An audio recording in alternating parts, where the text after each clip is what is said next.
그래서 마지막 국제기구 쪽을 소개해 드리려고 하는데요. 이제 마지막 국제기구는 이제 라틴 아메리카 지역의 개발을 촉진하는 데 도움을 주고 계시는 IDB입니다. 네, IDB에서는 이제 인베스트먼트 어드바이저리 서비스 디비전에서 근무하시는 이 윤범식 인베스트먼트 매니지먼트 오피서께서 이제 IDB 취업 정보에 대해서 도움 주시도록 하겠습니다. 네, 오피서님 발표 부탁드리도록 하겠습니다. 네, 안녕하세요. 저기 방금 소개받은 저는 한국의 기획재정부에서 미주투자공사 IDB 인베스트로 파견 나와서 지금 근무 중인 윤범식이라고 합니다. 이렇게 여러분들하고 이렇게 버추얼 미팅이지만은 여러분들을 만나 뵙게 되어서 대단히 반갑습니다. 아까 말씀드린 것처럼 저는 기획재정부에서 파견 나왔기 때문에 이 미국 생활이 사실 길지는 않습니다. 그런데 짧은 미국 생활 동안에 항상 이 미국을 볼 때마다 느끼는 게 참 미국이라는 나라는 영토가 엄청나게 크구나. 그 다음에 천연자원, 관광자원이 굉장히 많구나 라는 걸 느낄 때가 많습니다. 저쪽 샌프란시스코 쪽에 있는 친구들하고 카톡할 때 이 시간 차이가 항상 3시간 차이가 나는 것 같고요. 그 다음에 이제 뭐 한 가을 때쯤 돼서 뉴스를 보다 보면은 한쪽 대륙은 눈보라치고 있고 또 한쪽에는 허리케인하고 플러드가 치고 있고 한쪽에는 그 가뭄하고 그 다음에 산불이 계속 나오고요.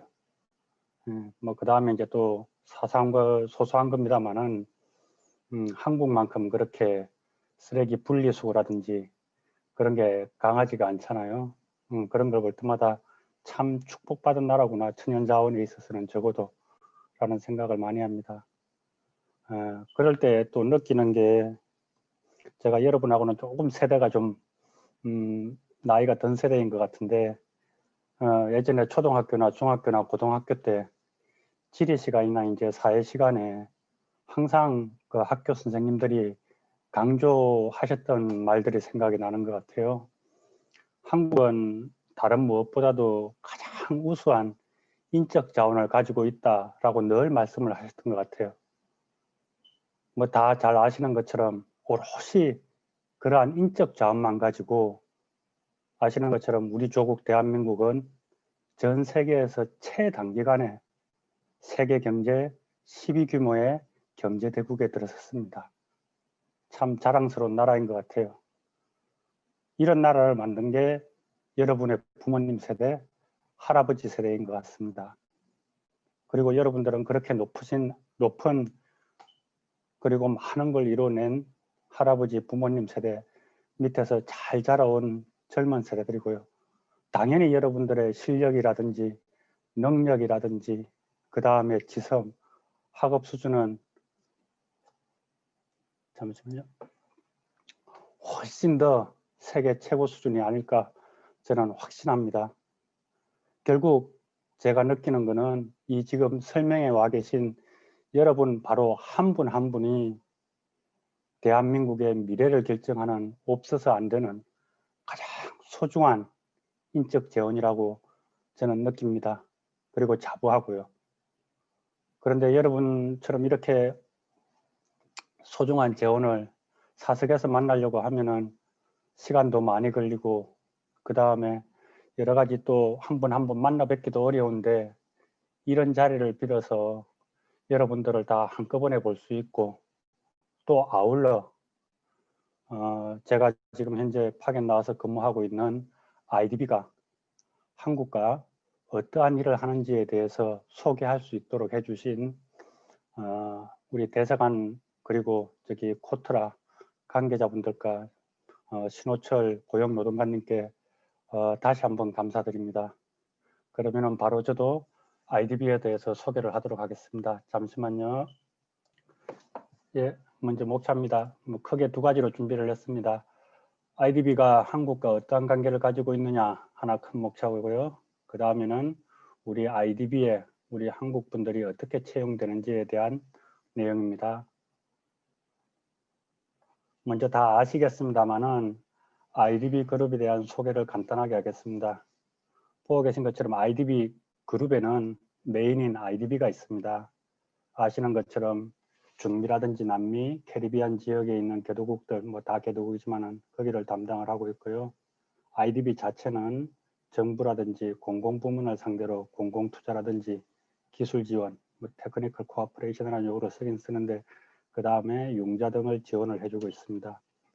전체 직원은 정규직이든지 그 다음에 컨설턴트, 그 다음에 1년 미만 단기 근무자를 다 합쳐서 약 7,000명 규모입니다. 제가 소속되어 있는 IDB 인베스트입니다. IDB 인베스트는 아마 월드뱅크 그룹의 IFC처럼 이 중남미 지역의 민간 섹터를 지원하고 있는 조직입니다. 2015년도 부산에서 예전에 IDB 연차총회가 있었습니다. 그때 이제 새로운 IDB 인베스트 조직을 만들자라고 해서 예전에 IDB에 있던 기존의 민간 부문 담당 조직하고 그 당시에 IIC라는 순수 민간을 담당하는 조직이 있었는데 굉장히 작았습니다. 그 두 개 조직을 합쳐서 IDB 인베스트라는 조직을 만들었습니다. 그래서 인력 규모는 한 500명, 그러니까 전체 IDB에 비교해 보면은 10%가 채 안 됩니다. 그 다음에 뭐 다 잘 아시다시피 이 월드뱅크 그룹을 제외하고서는 ADB라든지 EBRD, AFDB처럼 해당 지역을 담당하는 지역 뭐 다자개발은행이라고 할까요? 거기에서 유일하게 본사가 미국에 있는 기구가 아닐까 싶습니다. 요 두 개가 이제 IDB 그룹의 가장 큰 두 개 조직이고요. 그 외에 한 100명 정도 되는 IDB 랩이라는 조직이 있습니다. 그 조직은 어떨 경우에는 이제 법적 실체에 따라서 IDB에 묶이기도 하고 뭐 경우에 따라서는 약간 별도의 조직으로 보기도 합니다. IDB 그룹의 총 회원국은 48개입니다. 보시는 것처럼 중남미 지역의 바로잉 국가라고 해서 26개가 있고요. 그 다음에 이제 non-바로잉이라고 해서 22개 회원국이 있습니다. 아시아에서는 한중일 다 회원국으로 되어 있습니다. 일본은 저희들보다 상당히 뭐 한 30년 전에 가입을 했습니다. 1976년도에 가입을 했고 중국하고 저희는 2005년도에 가입을 하였습니다.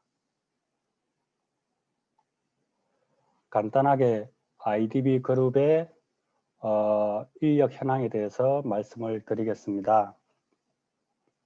말씀드린 것처럼 IDB 인베스트, IDB 다 합쳐가지고 한 7,600명 정도 18년 12월 기준으로 종사를 하고 있습니다.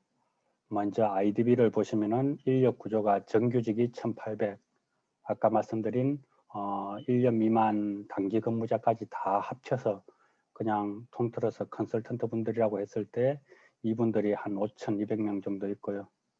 그 다음에 이제 평균 정규직 같은 경우에는 뭐 나이가 46세, 뭐 그 다음에 석사 이상이 78%, 그 다음에 평균적으로 한 35세 때 채용되는 것으로 나오고요.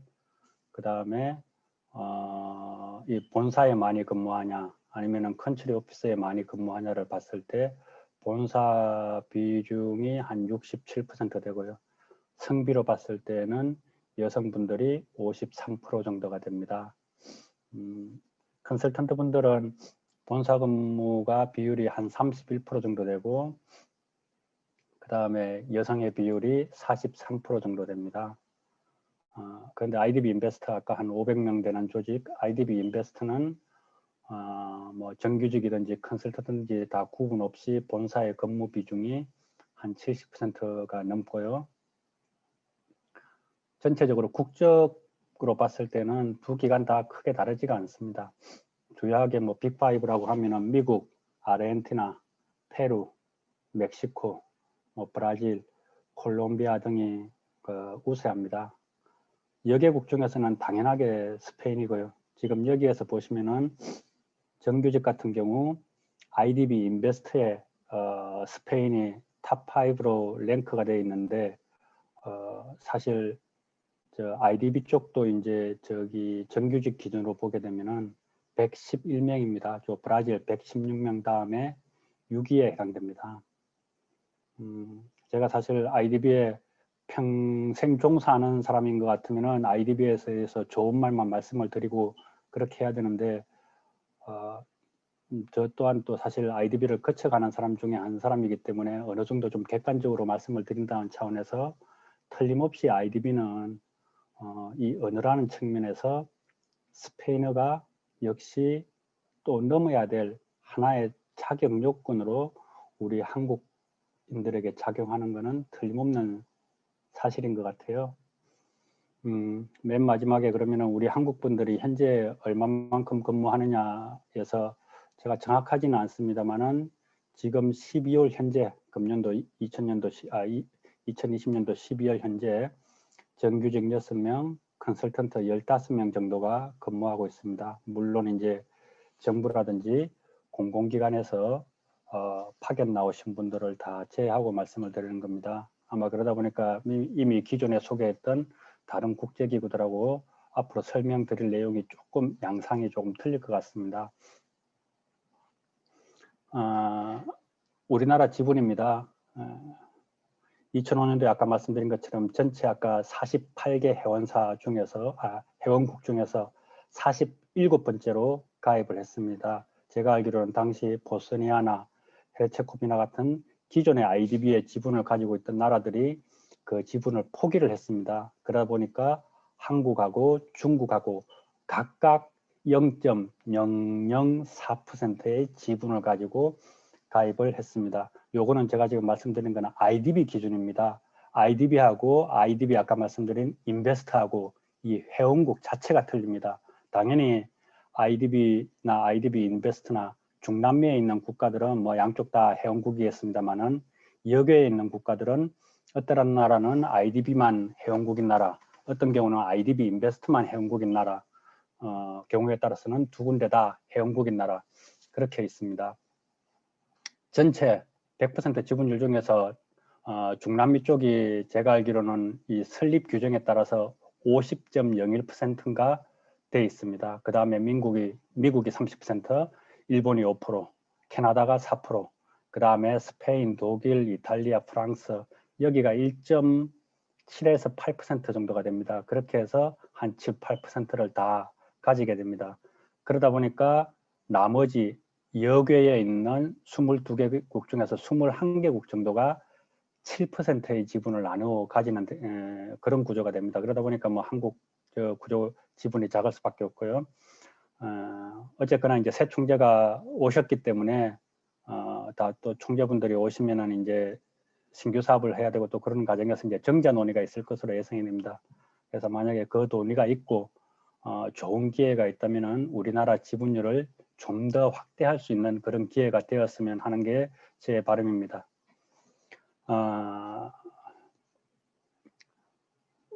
지금 당장 아까 말씀드린 것처럼 지분율이 쉽지 않은 상황에서 그러면 우리나라는 IDB하고 협력을 하기 위해서 어떻게 하느냐 하면은 보시는 것처럼 우리 보조금이라고 하죠. 그럼 보조금성 한국 신탁기금을 4개를 가지고 있고 그 다음에 융자라고 하는 대출형 협조융자기금 그 다음에 이제 KSP라고 해가지고 대한민국의 우수한 경제경험 발전 사례 공유한다는 차원에서 지식공유사업 그렇게 총 트랙을 3개 정도를 나누어서 한국하고 협력 관계에 있습니다. 2005년도에 저희가 가입을 하고 나서 한 6년도에 세계 신탁기금하고 요 밑에 이제 MIF 1, 2라고 있는데 거기가 아까 말씀드린 IDB 랩에 해당되는 겁니다. 거기에서 한 2억 불 정도 출연을 했고요. 그 다음에 13년도에는 저희가 또 기금을 하나 더 만들었고 15년도에는 아까 말씀드린 대출형 협조융자기금을 만들었습니다. 그리고 17년, 18년이면은 저도 사실 여기에 근무하고 나서인데 아까 말씀드린 IDB 랩이라고 하는 조직에 대해서 1차, 2차, 3차째 재출연을 해오고 있습니다. 이러한 노력하고 별도로 아까 말씀드린 2015년도에 이제 IDB 인베스트에 대한 조직을 재설계하면서 정자 논의가 있었습니다. 그래서 위에 아까 말씀드린 IDB하고 틀리게 그때 제가 알기로는 캐나다가 상당 부분 지분을 포기한 걸로 알고 있습니다. 그때 우리나라하고 일본이 지분을 인수하겠다라고 해서 2015년이 되면은 4.23%가 됩니다. 덕택에 18년도부터 명실상부하게 IDB 전체 그룹에도 우리나라 한국 대표를 파견할 수 있게 되었습니다.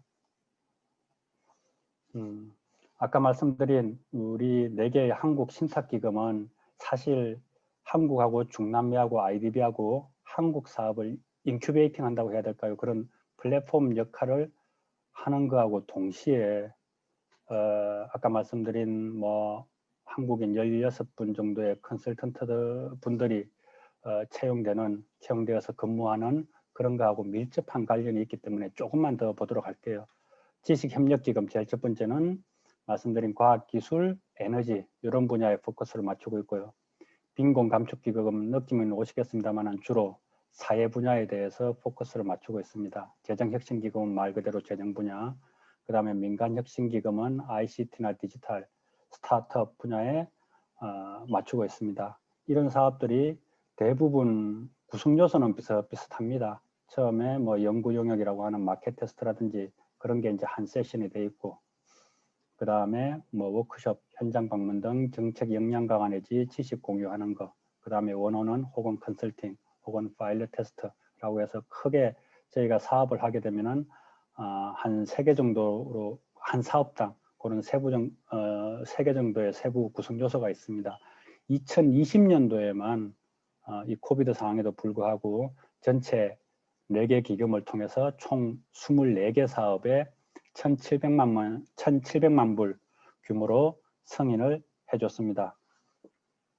이제 시간이 별로 남지 않는데 빨리빨리 좀 진행할게요. 그래서 아까 보시면은 코비드 당장 관련해가지고 저희가 사업을 100만 불짜리를 만들면서 우리 한국에 대해서는 서울대 병원이라든지 지금 현재 질병관리본부에서 질병관리청으로 바뀌었습니다만은 그런 기관들이 참여하도록 하고 있고, 그 다음에 맨 마지막에 딥테크코라고 해서 저기에서는 판교의 본투글로벌이라는 우리 스타트업 인큐베이팅 하는 기관이 있습니다. 그런 기관이 중남미에 이제 공동 프로젝트를 하게 되면서 참여하는 그런 형식을 취하고 있습니다.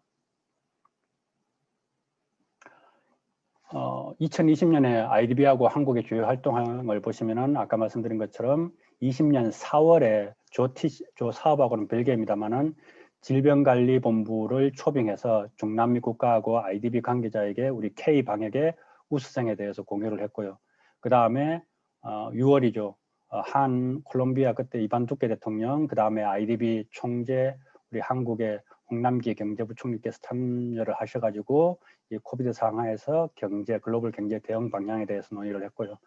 얼마 전 11월 달에는 IDB에 근무하고 있는 근무자들 여기 분들하고 한국의 금융, 건설, 보건기업들을 매칭시켜 주어서 비즈니스 기회를 확대할 수 있도록 했습니다.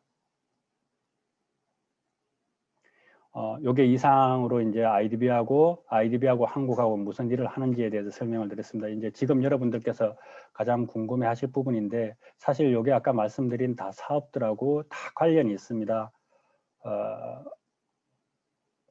그러면 IDB는 한국 분들을 어떻게 채용을 하냐라고 했을 때 아까 주로 그 사업들을 통해서 만들어지고 있습니다. 물론 이 방법들 외에 정확하게 IDB에서 이제 글로벌 공고가 떨어지게 되면은 그거는 다 누구든지 응모를 하실 수 있는 거고요. 그건 틀림없는 사실입니다.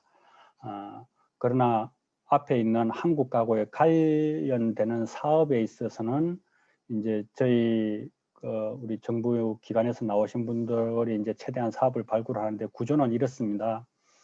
아까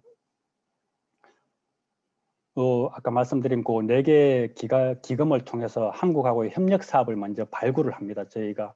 그리고 그 협력 사업을 발굴하면서 이 협력 사업들을 수행을 해야 하니 너가 한국인 컨설턴트든지 한국인 리서치 펠로우가 수요가 필요하다. 그래서 해당 디비전에서 이 한국인 컨설턴트들에 대한 채용 수요를 저희가 파악을 하게 됩니다. 그런 과정이 이제 리서치 펠로우라는 과정이 있고요. 그 다음에 컨설턴트라는 과정이 있는데 리서치 펠로우는 조금 더 젊으신 분들한테 더 많은 기회를 주는 거고 컨설턴트 분들은 아까 말씀드린 그 24개 사업에 대해서 어느 구체적으로 굉장히 스페시픽한 사업에 대해서 해당 분야에 전문가를 뽑는 그런 구조를 가지고 있습니다. 그래서 뽑히게 되면은 아까 말씀드린 것처럼 한국의 정부라든지 전문기관에서 오신 분들하고 그 다음에 요 채용되신 리서치 펠로우 분이나 아니면은 컨설턴트 분들이 그 사업을 사실 운영을 해 나가는 구조입니다. 만약에 이제 전문기관 아까 말씀드린 정부라든지 공공부문에서 오신 분들이 없으면은 그렇게 채용되신 분들이 여기에 있는 현지 팀 리더라든지 슈퍼바이저 분들하고 같이 그 사업을 수행하는 방법이고요. 통상 11월 달에 공고가 납니다. 원래도 이제 11월 달에 공고가 나서 이 IDB 그룹 전체는 7자리에 대해서 공모를 했습니다. 제가 알기로는 통상적으로는 10자리가 넘는데 아마 이 텔레워크 상황이 종료되는 내년에 채용할 때에는 다시 지금보다 훨씬 더 좀 자리가 많아진 10자리 이상의 규모가 만들어지지 않을까 조심스럽게 예상을 해봅니다. 채용 방법은 뭐 다른 국제기구하고 똑같습니다. 하지만 이제 조금 틀린 부분이 있다라면은 요 아까 11월 달에 이제 그 기획재정부에서 주관이 돼서 하는 잡페어를 통해 가지고 다 이제 온라인 접수를 받고요. 그 다음에 이제 HR 부서에서 사전 스크린을 한 다음에 숏리스트 대상으로 HR에서 면접을 하게 됩니다. 그런 다음에 이제 해당 실제로 이제 HR이 아니고 실제로 사업부서에서 2차 인터뷰를 진행을 하게 되고요.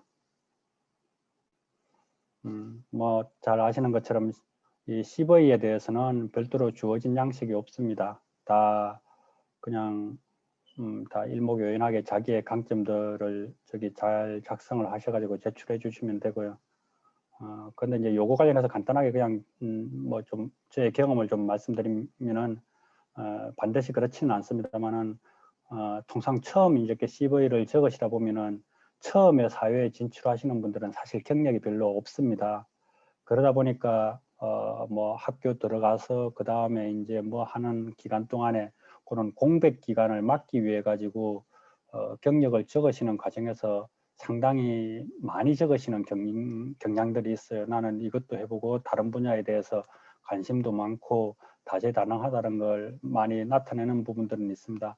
그런 부분이 반드시 나쁘지는 않습니다. 나쁘지는 않은데 경우에 따라서는 그리고 혹시 여러분들이 또 두 번째, 세 번째 잡을 구하실 때에는 경우에 따라서는 그게 또 부정적인 요소로 작용할 수가 있습니다. 왜냐하면은 이렇게 볼 수도 있어요. 인터뷰 하시는 분들께서 왜 이 후보는 회사를 주로 많이 옮겨 다녔지?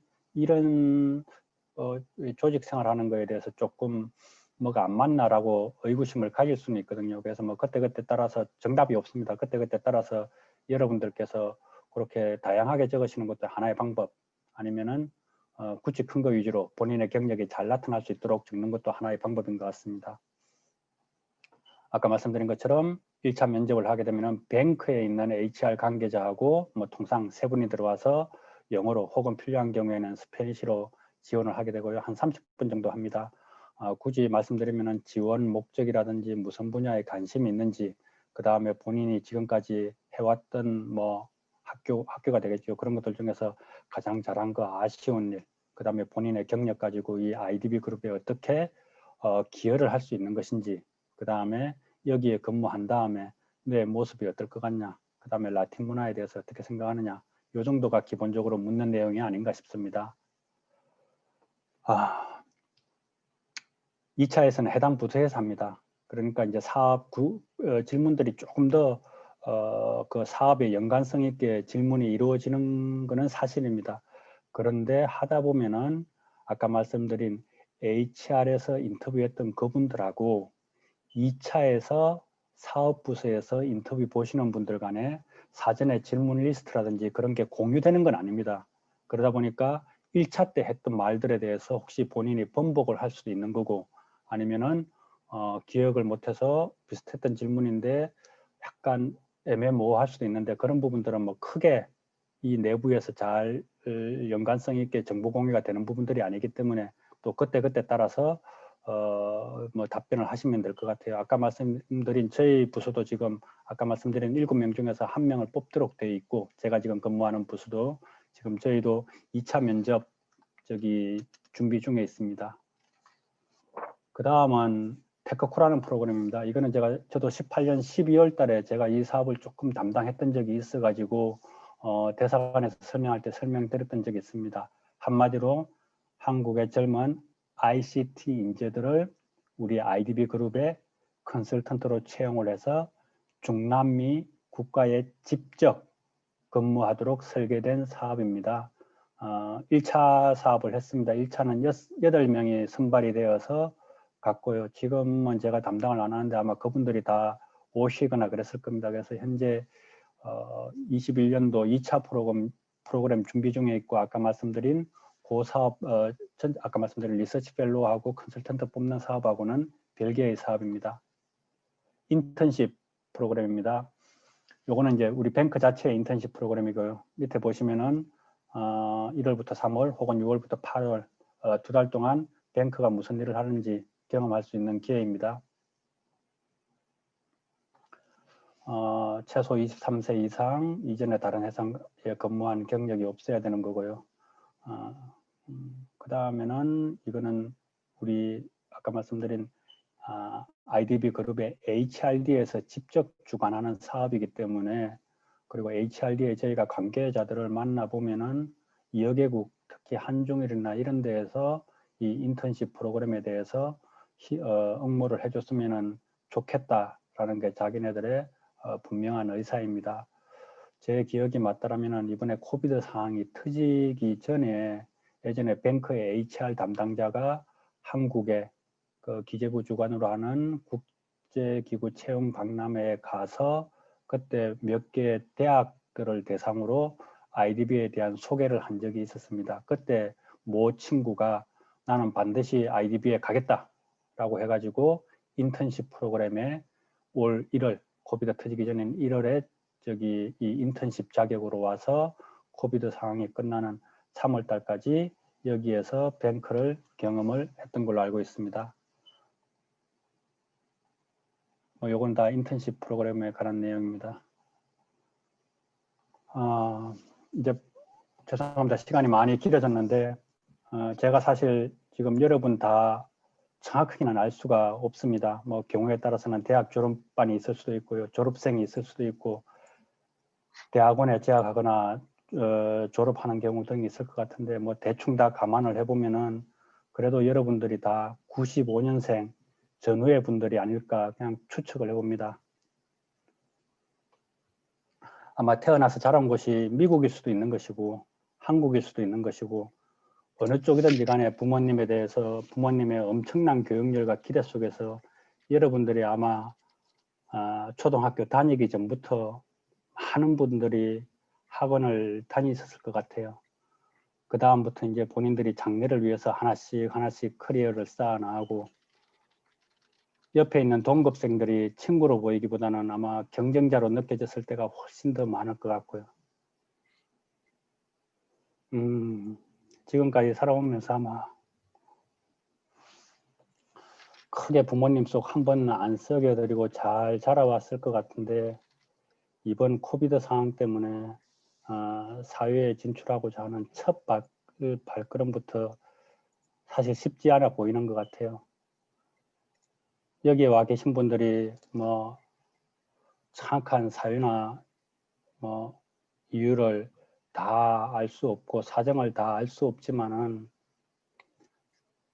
저 또한 여러분 또래 정확하게는 96년생입니다만은 저랑 성격이 비슷한 여자 조카애가 있어요. 지금 현재 한국에서 잡 구하는 일을 하고 있는데 쉽지 않은 것 같아요. 그래서 이제 그 친구, 제 조카를 볼 때마다 남일 같지가 않고 가슴이 저도 꽉 막힌 것 같아요. 그냥 뭐든지 다 좋게 생각하시고 힘내라고 여러분들하고 제 조카에게도 말을 하고 싶습니다. 제가 조금 길었습니다. 그러니까 IDB 그룹에 대한 궁금한 방법은 아까 그 세션 2에서 뵙도록 하겠습니다. 감사합니다. 네, IDB에 대한 상세한 정보하고 취업 절차에 대해 소개해 주셔서 감사합니다.